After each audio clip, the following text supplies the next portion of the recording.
start our show with breaking news that could alter the championship landscape. The long-awaited return of Jason Tatum is upon us. Almost 300 days since tearing his Achilles tendon in the 2025 playoffs, Tatum is ready to return to the Celtics. And, of course, no one better. Shams Charania is here with us now. What is the latest out of Boston, Shams? MJ, I'm told that Jason Tatum has been fully cleared to make his season debut and play this season, and that's going to come with all expectations on Friday at home at TD Garden against the Dallas Mavericks. And like you said, 10 months, less than 10 months after surgery for ruptured Achilles tendon, and I'm told Jason Tatum is ready to go. He's checked all the boxes medically, mentally, and the Celtics have not pressured him throughout the process. They've wanted him to be in the driver's seat and lead exactly when he comes back, but he's been doing 5-on-5 scrimmages for well over the last month, getting conditioning up, and now with 19 games left in the season, he is ready to make his Celtics season debut. A day that everyone has been waiting for, a game that will be right here on ESPN as well. What are the Celtics and the rest of the league watching as Tatum makes his return? MJ, everyone is closely paying attention to the dynamics at play here because Jason Tatum is entering new grounds in this partnership and duo that he's had with Jaylen Brown. You think about what Jaylen Brown has done this season, singularly leading the Celtics into contention without a bona fide second star. And anyone that knows Jaylen Brown, he is as confident of a player and believes in himself as a player, a leader, and as an alpha.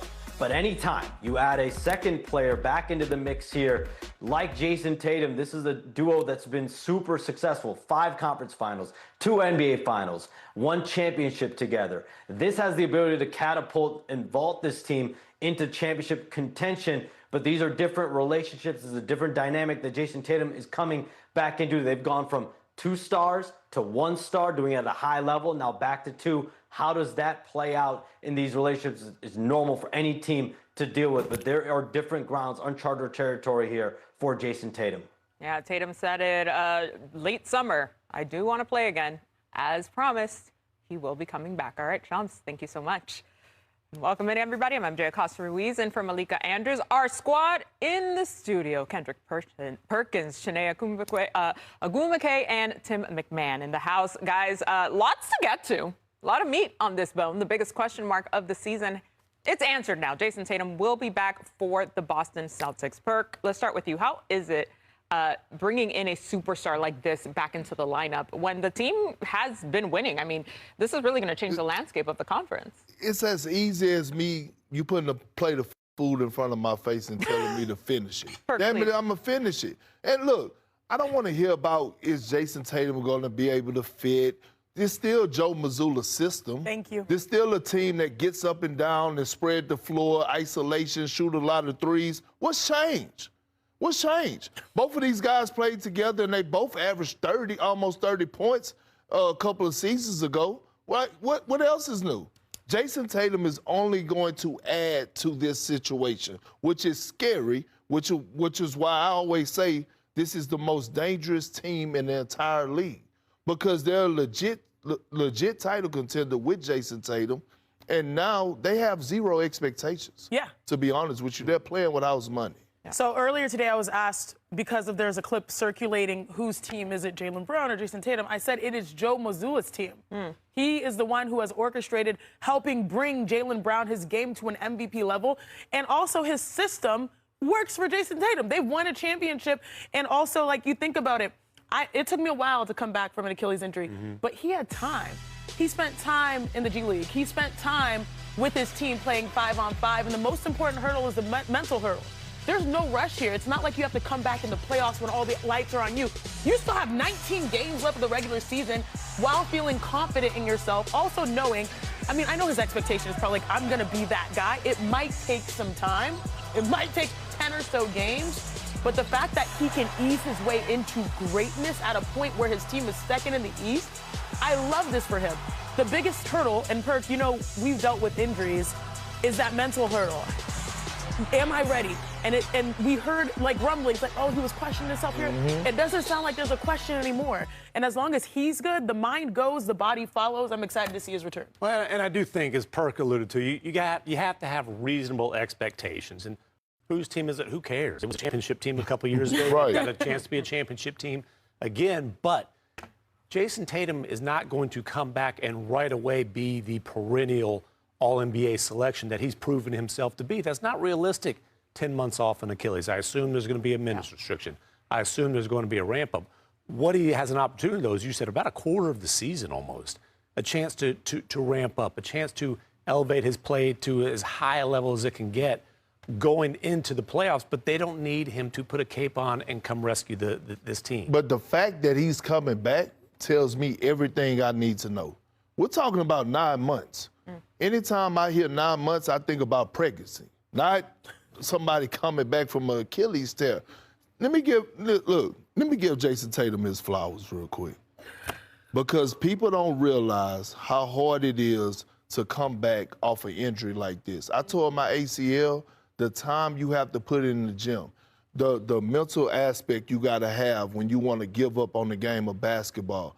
Sam Cassell, his assistant coach, told me that they literally had to tell Jason Tatum, we're not coming in on Sunday and you won't be here either.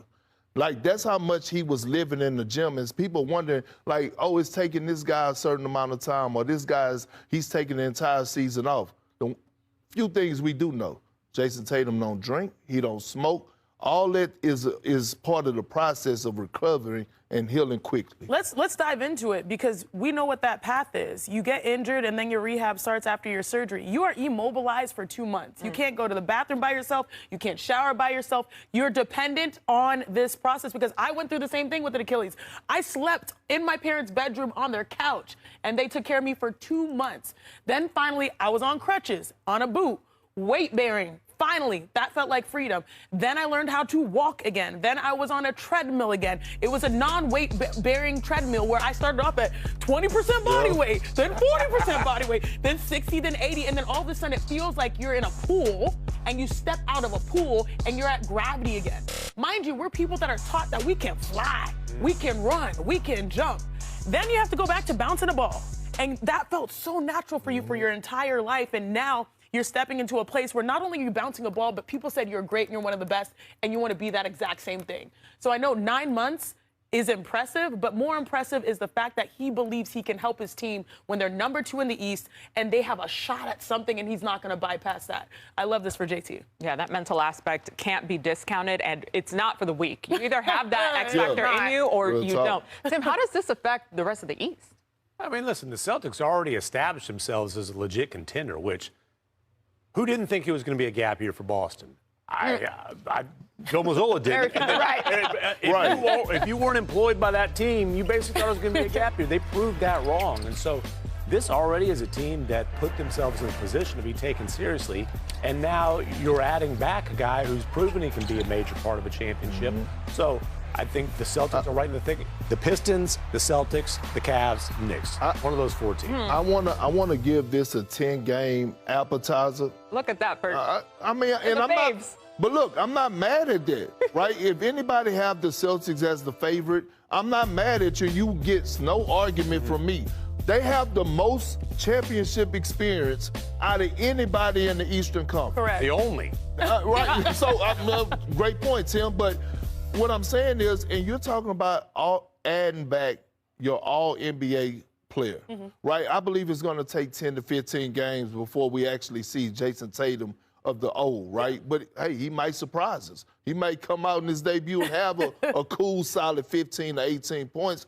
But I'm not mad at it. Look, I need to see 10 games, but I might switch up here in 10 games and say that the Celtics or less has leapfrogged the Detroit Pistons. My final question for you guys, Tim and Perk. I still don't put championship expectations on the squad, because what they're navigating is very difficult. Adding a piece to this late in the season, also a piece that's trying to work his way back. We all thought that they can surprise some teams. I'm not saying that we agree with the favorites there, but like you said, they're probably the most dangerous because you don't know what to expect. You can get that caliber or you can get something else. Yeah, the sleepy ones, but they've not been sleepy at all. Wide awake. That's been the season so far for them. All right, lots of action on the court last night. Let's check out our big 3 top plays of the night. And at number 3, come on, LaMelo Ball. Let's get into it. He has been so fun to watch. I'm surprised he hasn't had more big 3 moments. Defended by Jaylen Brown, of all people. Ooh. I'm starting to think that that's the norm for him. Right. One-legged? Yeah. He does it all the time. Yeah. Like That's it's not basically. it's not the show off. That's Yeah. that's. Oh, you actually, think that actually is his shot? Yeah. Okay. Number 2, CD Sissoko. Yeah. Let's get into this little action. Drew Holiday finds him. Oh, come on, reverse. Oh, look, What? rock the cradle. Crazy. Shout out to Drew Holiday Ooh, for riding it out. And our number 1 play is Jaylen Brown. Only thing good that I was happened for going the to say, we Celtics can't I know, have last a time- Celtics but highlight look at when they him. got spanked by the Hornets. One-on-one. Ah, when it's that you can. But the slam. Hey, should we And the mention selling. Hornets as contenders in the East? Sure We'll looked get like there. last night. We will get there. I'm just saying. That means we got like 15. Teasing I ahead, know. Tim. That means I like we don't know that. who's coming up. With the Bus-City Killers in town. Did you see what their social media team posted? St. Patrick's Day isn't for a couple weeks, but if the Celtics had a pot of gold in Boston, the Hornets took it all. That's cold. All right, here we go. Let's get you right to the action. First quarter. Brandon Miller is that dude. Okay. He is. It seemed like he get one of those once a month. At least. Seriously. At least. Oh, there he goes to the third. Come on, Con. Nipple triple. I love that. Triple triple. 2K? I'm trying to figure out what the right name is for him. Kobe Come on, White. Kobe White, my curl friend. Great pickup at the trade deadline. Underrated. Don't talk about get talked about. I agree. Fourth quarter. Musa. Musa on the Lusa, baby. Big fella. Yeah, the numbers when he's in the lineup, it's great. It speaks to them. Mr. Ice in his veins. This is your shot. There it is. There's a rainbow. Big win, 118-89 for the Celtics. Crazy. All right, for more on the streaking Hornets, let's go in the bonus. So the Hornets lineup of Ball, Knipple, Miller, Bridges, Diabate has outscored teams by nearly 30 points for 100 possessions, best in the NBA among 63 lineups to play 100 minutes together. That's added up to the Hornets winning their last 6 games by at least 15 points.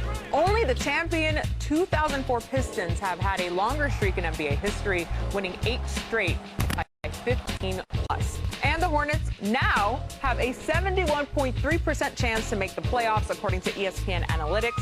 Their playoff odds were as low as 0.004% when they were 4-14 after play back in November 27. All right, revisiting our top story of the day, the Celtics upgraded 6-time All-Star Jason Tatum to questionable earlier today, paving a way for him to potentially make his debut Friday against the Mavs. Now, Tatum ruptured his right Achilles tendon during Game 4 of the Eastern Conference semifinals against the Knicks just over 9 months ago.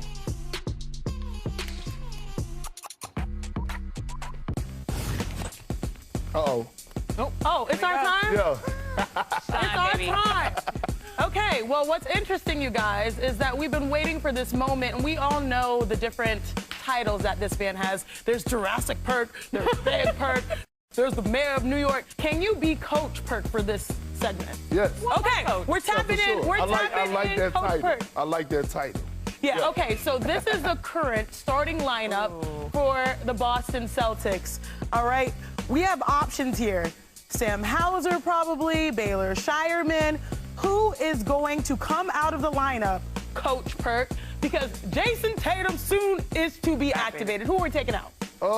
I mean, look, I think the first 5 games he's going to come in off the bench, right? We saw Steph do it. We saw a lot of greats do it, especially coming back after being out for a long time. But I believe it gotta be this young man right here, right? And it's gonna be after 5 games. That don't mean that he's not gonna have a role because he's been a valuable piece. It's just gonna be off the bench.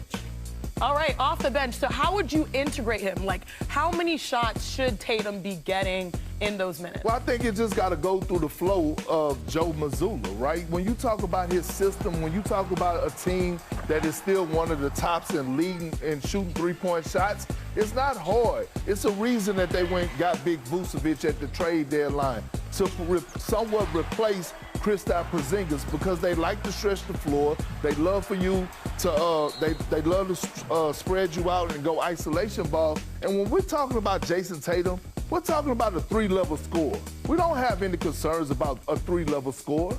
We do not have concerns, and you mentioned Vooch. I put him into the lineup there. Like that. So they have options. I mean, this right here, let me go. JB, D. White, JT, They are certified, MJ. I love that. And I was hoping you wouldn't say Sherman, because that's who I was going to say. I was like, now it's going to sound like we're piling up on him. All right. And lucky for us, Tatum's potential return is the first game of our Friday doubleheader on ESPN. Mavs Celtics at 7 Eastern, then Clippers Spurs.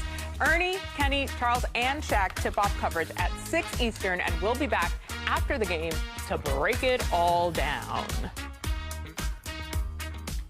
Okay, so Cooper Flagg has been sidelined since February 12th with that left midfoot sprain, but he's listed as questionable tonight against the Magic. Tim, what's the latest on his availability? Yeah, they are calling Cooper Flagg a game-time decision tonight in Orlando. I'm a little bit surprised by that, simply because it is a back-to-back for the Mavericks. They've got Orlando tonight, and then, as we've been talking about with Tatum's return, they're in Boston tomorrow night. And you know the kid who grew up in Newport, Maine, studying Larry Bird tapes, wants to take advantage of his first opportunity to play in Boston. But I'm told they're not ruling out the possibility of Cooper Flagg coming back and playing in both of those games. But Cooper Flagg needs to make up some ground suddenly in the Rookie of the Year race, is on the verge of returning. Well, I mean, look, Cooper Flagg has to finish this season in great fashion, because right now, Con Knipple is my vote for as Rookie of the Year. Yeah. Right? Having a career year, I mean, not a career year, having an outstanding career. Having an historic year for a rookie. Historic rookie career, excuse me, especially when it comes to knocking down that tray ball. Cooper Flagg has done things only LeBron James has done in his rookie season, but he still got to close it out in great fashion or to catch up to Con Knipple in my passport. The nerd is here. Oh, and oh, the The yeah. notes are plenty. All right, notes. we have plenty of notes, and I've been trying to break down who is my Rookie of the Year vote. Cooper Flagg, 49 games played, missed 8 straight 12 overall, averaging 26.6 rebounds and 4. He has 7 30-point games, and y'all remember in the head-to-head, he had 49 points in that game. He has 2 40-point games. He also plays 1 through 4 on both ends. He affects a large part of basketball. But Con Knipple only missed 1 game, 19 points per game, played 62 games, most ever threes made by a rookie. And so, leading the NBA in made threes. I was saying the body of work of 49 games, I go Cooper Flagg just because of the impact he had when he was out there. This is the only award, major award, that does not go by the 65-game rule. I get That rule could actually have dictated this award, but I'm telling you this, I am very eager to switch if the things remain the same and Knipple's still out there. I feel like it's his to win as well. It's a big if. Under Knicks in the Garden, a big-time matchup in the Apple with SGA and his fur. Not what you wear, it's how you wear it. He wears it well. Because not everybody can pull that off. All right, let's pick it up here with Captain Brunson. That's how committed. Very upset with, I mean, no one more upset than Mike about this call. but No call? I don't think that was a charge, to be honest with you. I'm kind of LaToya Luckett in that situation. I'm torn. Oh, man, Pert. Oh, my goodness. All right, so SGA doing what he does. Chet jumping in. Oh, he was doing more than jumping in. That man had 6 threes on the night. Thanks. I know the headline is going to be the free throws and the sound there, but it should have been Chet Holmgren going beast mode. Yeah. Nice job. You know what? Towns been playing some damn good basketball of late, too. Yes. He was stomping, not Yeah. toes. I know that. Coach saying he's been more vocal, too, which is great. All right, here we go. Third quarter. Big Under 2. Body Oh. Brunson. Who did he land on? He was in the courtside seats. What about Big Body Bronson? Still in the third, little seconds harder. left. Oh, yeah, that shot right there was it. Passion. Beautiful. Great. Everybody's hyped up now. New York. This is where they're saying stand up, New York. All right, fourth quarter action. Let's go. Things get spicy. Under 5 minutes left. Watch your head. OG. Okay. Wow. Okay, OG. Nasty jam. Where's OG there? Not Got right. dropped off. Not involved. Crazy. Clutch SGA for you. Look at this. Those Under two a battling minute. it. Oh, he got to his spot. So tough. That's the cap. Big shot. All right, let's regroup. Get it together. Man, 6 seconds. 2 really good Can he looks. do it? 2 good looks right No. there. Everyone's holding their breath. Seal again. it. Seal it for the Knicks. Unfortunately, no. That's not what happened. OKC takes it by 3. Mike Brown on that controversial moment with SGA. You know, SGA he's a tough cover, and he does a great job of convincing the referees, probably better than anybody in the league, that he's getting hit. You got a black eye, or is that a scratch? What is that? Yeah, a little black eye. Just a little. Yeah, probably a no call. All right, see you guys later. Him not elaborating after that is amazing. Yeah, the reigning MVP has been frustrating teams for a while now, Tim. Are the Knicks just catching up to what the West already knew? I mean, you hear all kinds of complaints about SGA getting to the line, free throw merchant, this and that. He took 7 free throws last night, and one of them was Mike Brown got teed up. SGA going to the line didn't decide this game. By the way, for a 30-plus point scorer, SGA doesn't take a ton of free throws when we look at the numbers through history. Luka Doncic is leading the league by a wide margin in free throws.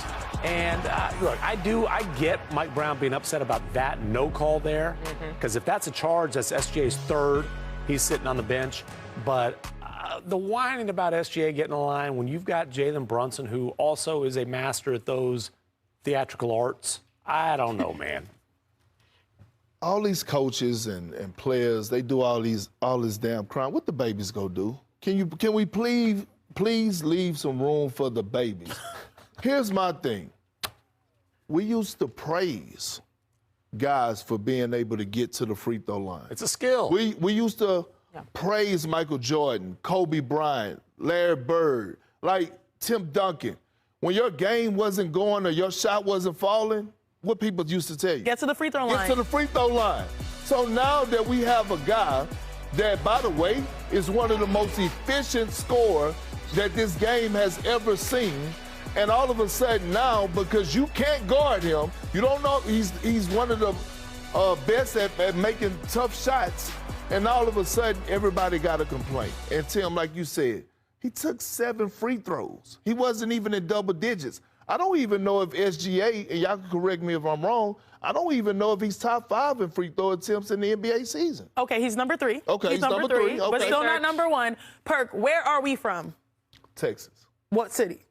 Houston. Thank you, sir. Well, I'm from Beaumont. Oh, my God. I was Let's just say Greater Houston. Let's say Houston. Yeah. I grew up. Who was the biggest star of the Rockets of the past decade prior to Kevin Durant? Last decade. Last decade. James Harden became an MVP, and the same things were said about him.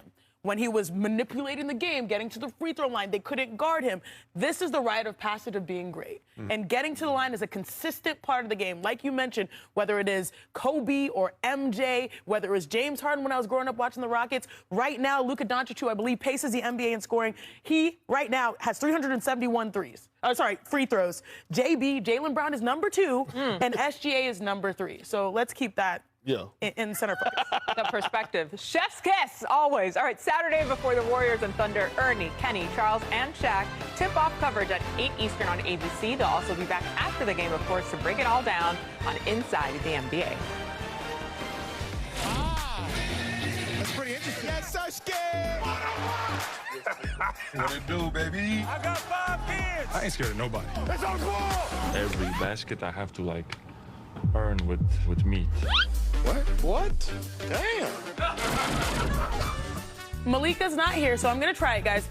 It's Friday. It's actually Thursday. Friday Eve, if you will. Good try. So let's have some fun. It's our new hit game. Thursday. And Jueves, we'll take a look at some quotes that caught our attention and ask our esteemed contestants. It's my Friday. Who said that? Sound good, guys? All right. Dang, I'm still lost. The standings, very important. All right, Sinead, you're first. Who said this? I was terrified. There was no way in hell I was taking a charge. He was running too fast. Was it Austin Reeves, Jamal Murray, or De'Aaron Fox? I know who it is. Oh, snap. I'm going to go with De'Aaron Fox. Dang. Negative. It was Austin Reeves. It was Reeves? Getting out of the way. I was terrified. Business decisions. Yeah, there was no way in hell I was taking the charge. He was running too fast. Because it was. Oh, was it on the?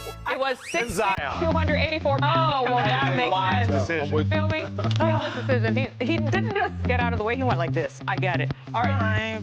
Here we go. Tim, who said this? He's an NBA scorer. How many times do I need to say it? He came out the womb with 20 points. Was it Mike Brown, Rick Carlisle, or Steve Kerr? Oh, I know a cranky Rick Carlisle won't trust me.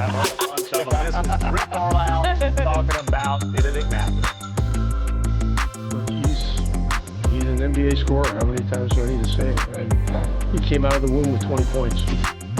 All right, Perk. All right, Perk, you got this, man. You're up next. Who said this quote? I don't know if there is such a thing as the basketball gods, but if there is, he was alive tonight. Was it LeBron James? Giannis? Doc Rivers? Yeah. Honestly, That's a LeBron type quote. Definitely not Doc or Giannis. That's a LeBron James type quote. What? I knew it was Doc! And I'm supposed to know. I don't know if there's such a thing as the basketball gods, but if there is, he was alive tonight. well, The one that told me about basketball goals. he was missing in action for the Milwaukee last night. I promise you that. They gotta say their prayers. Andy, can I say this full quote? Okay, every word? Okay. Here we go for everybody. Who said this? We played like ass today, but we won the game. Was it Ant, Josh Hart, or Jalen Duren? Educated guess would tell you who it is. Right. Yeah, if it's not profanity, it's probably It's Ant. probably Ant.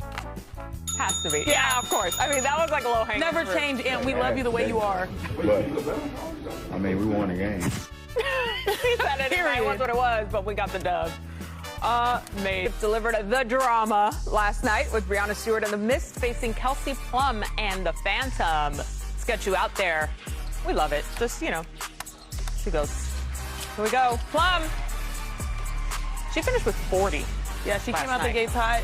Shout out to my girl Andrea Carter, who was hosting Her. the championship as well.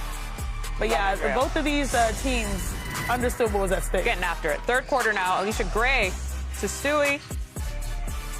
In the wing, And that's behind the the cool arc. thing about 3-on-3. You got to hoop. Use the entire both lengths of the floor, and versatility is always an added bonus. Stewie, one of the best off the dribble, but also can manhandle you in the paint. Come on. And she rarely shows emotion, so like. He said, give me that contact. I don't care. Fourth quarter action here.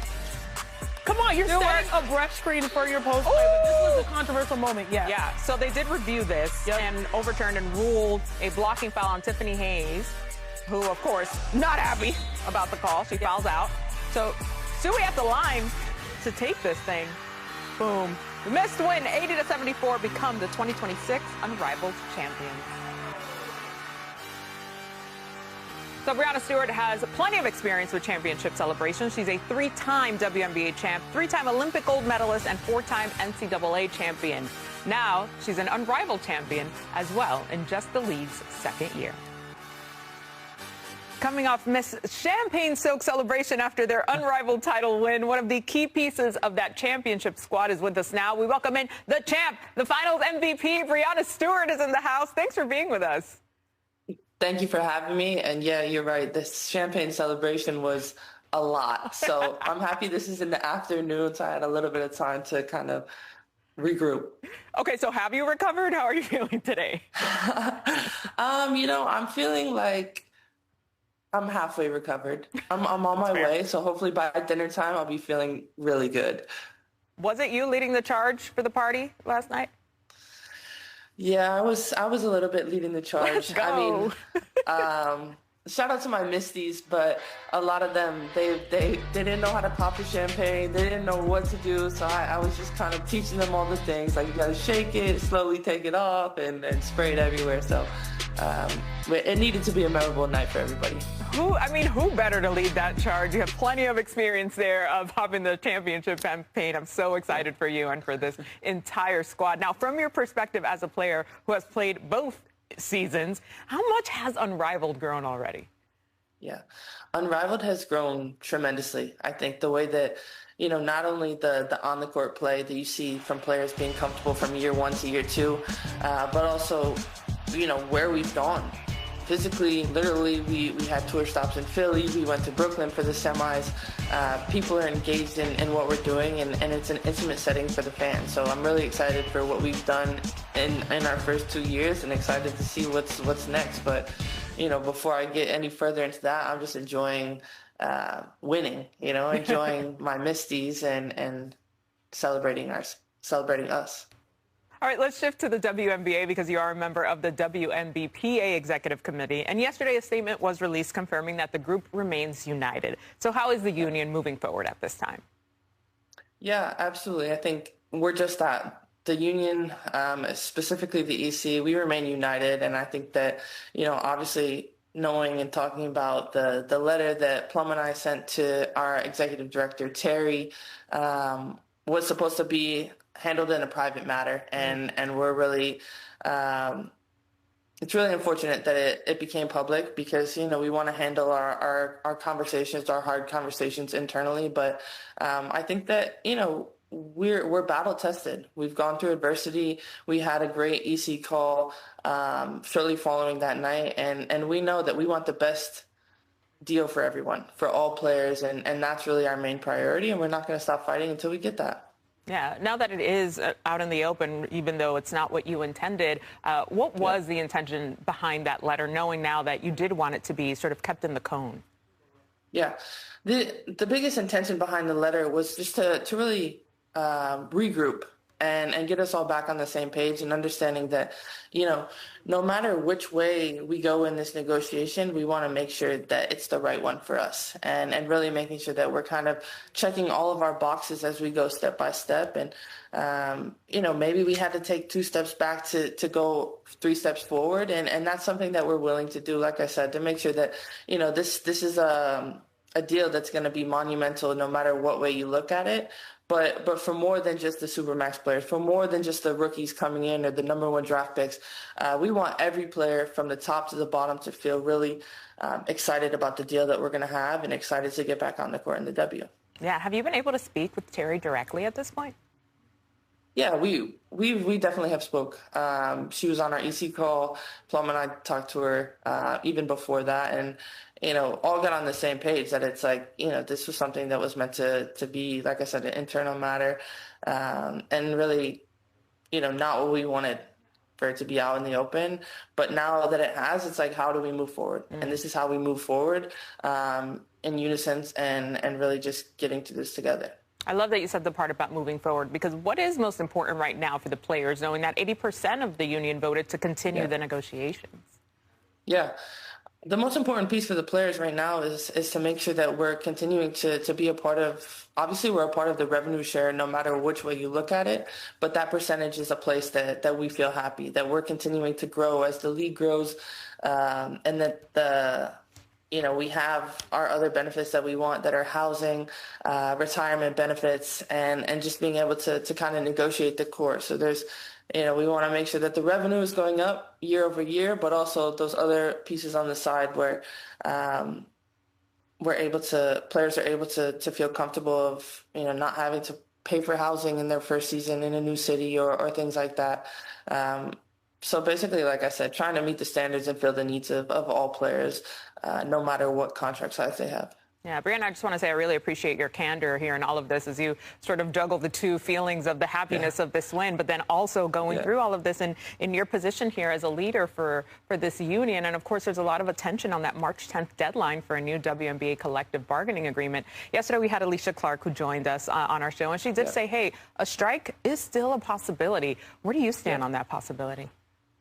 Yeah, I think that, that's something that's also kind of getting lost in the sauce. Is lost in the sauce the word? I don't know. But strike is definitely on the table because, we're negotiating for the best deal possible. And as everybody knows, we have approved have the strike authorization vote ready. So that leverage isn't going away. Do we want to do it?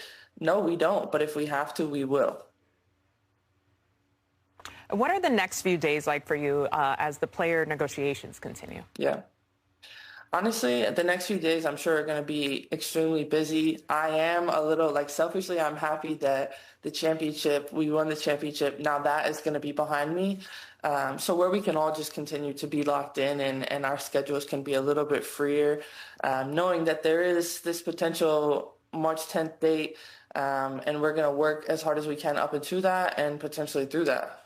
Yeah, Brianna, a lot going on for you this week. I hope that you continue to get the chance to also just live in the celebratory moment as well as you continue to fight the good fight. All right, thank you so much for joining us today, and continue your recovery. Congrats again. I know. Thank you so much for having me. We're now just 5 days away from the WNBA's deadline for a new CBA agreement to keep the current season schedule intact. The WNBA draft is scheduled for April 13th, and then the preseason is slated to begin 12 days later. The regular season is scheduled to start on May 8th. That's just over 2 months from today.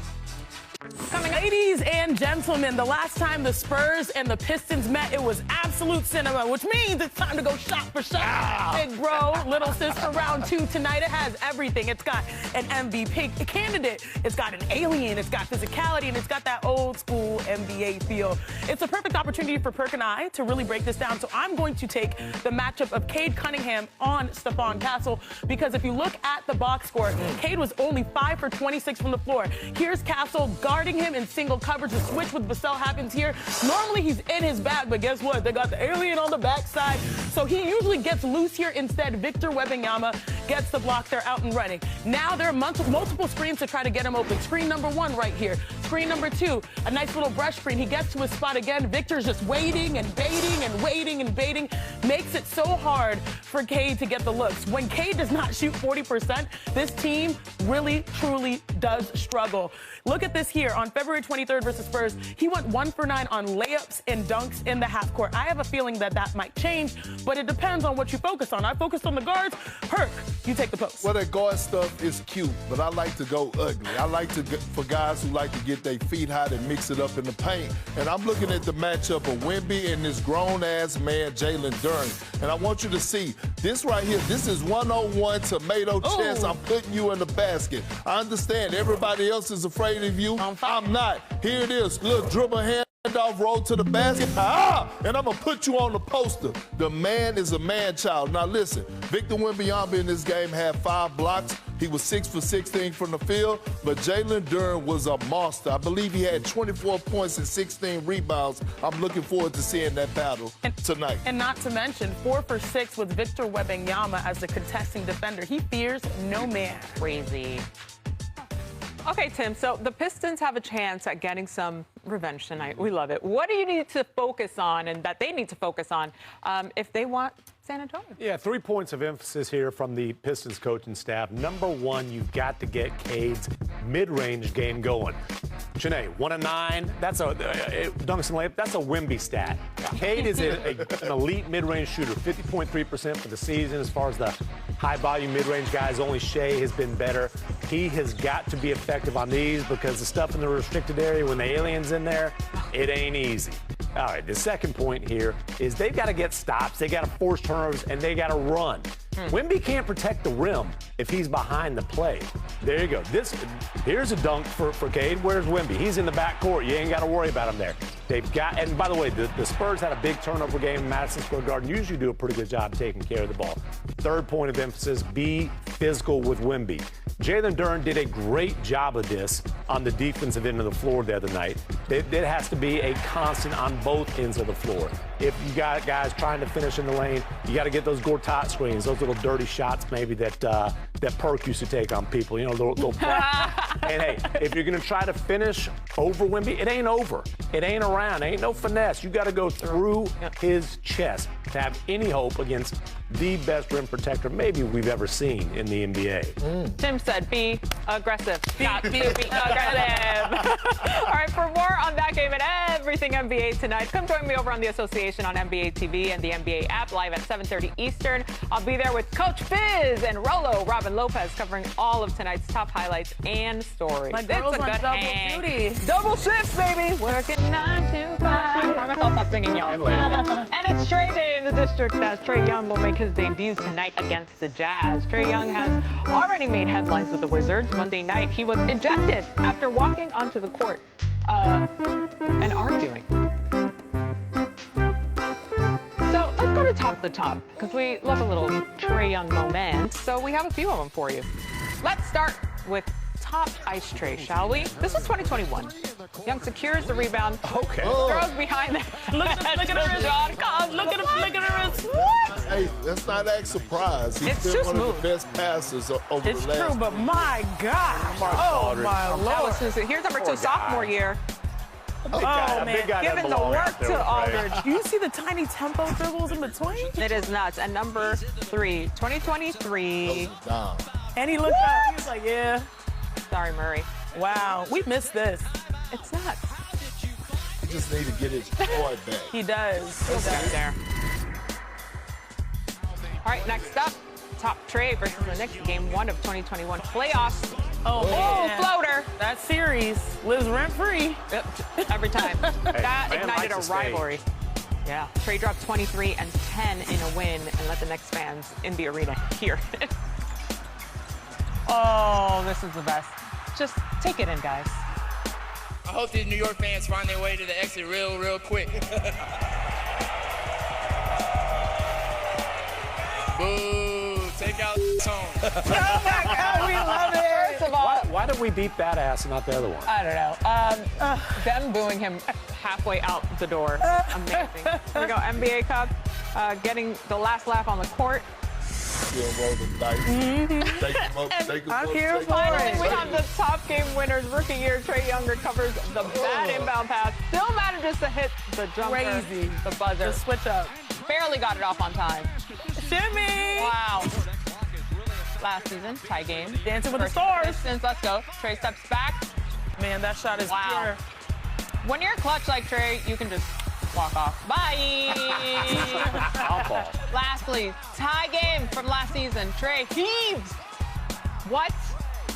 That's why they call him Ice Trey. Yes, it is. Burr. He said bye. Adios. Adios. And congratulations to Jared and Casey. This is his last show before he heads off to Hawaii to tie the knot. Yeah, Jared, we love you. Jared. Love. Hey, Casey. Jared, This is why